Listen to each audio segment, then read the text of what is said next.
நாகை மாவட்டம் வேதாரண்யம் மற்றும் அதன் சுற்றுவட்டாரத்தில் கனமழை பெய்து வருகிறது. இது குறித்து கூடுதல் விவரங்களோடு இணைக்கிறார் எமது செய்தியாளர் ராஜாஜி. ராஜாஜி, தற்போது கனமழை அங்கு பெய்து வருகிறது. இது குறித்து கூடுதல் விவரங்களை பதிவு செய்யுங்கள். வடகிழக்கு பருவமழை தொடர்ந்து நீடித்து வரும் நிலையில் நாகை மாவட்டம் முழுவதும் கனமழை பெய்து வருகிறது.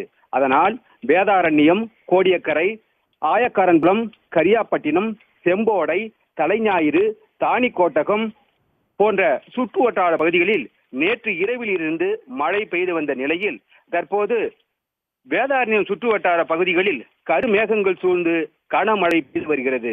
இந்த கனமழை காரணமாக சாலைகளில் தண்ணீர் தேங்கி ஓடுகிறது. இந்த சூழ்நிலையில் சம்பா சாகுபடி செய்யப்பட்டுள்ள நெற்பயிர்கள் மழை நீரில் மூழ்கும் சூழல் ஏற்பட்டு உள்ளது.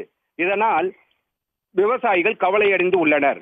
வேதாரண்யம் பகுதி கனமழை காரணமாக 5000த்திற்கும் மேற்பட்ட மீனவர்கள் கடலுக்கு மீன்பிடிக்க செல்லவில்லை. 1000த்திற்கும் மேற்பட்ட பைப்பர் படகுகளை கரையோரம் பாதுகாப்பாக நிறுத்தி வைத்து உள்ளனர்.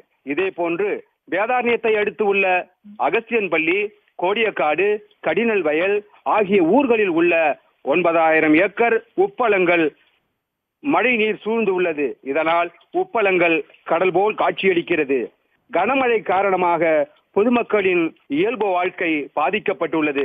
கடந்த 24 மணி நேரத்தை பொறுத்தவரை கோடியக்கரையில் 15 சென்டிமீட்டர் மழையும், வேதாரண்யத்தில் 10 சென்டிமீட்டர் மழையும், தலைஞாயிறில் 9 சென்டிமீட்டர் மழையும் பதிவாகி உள்ளது.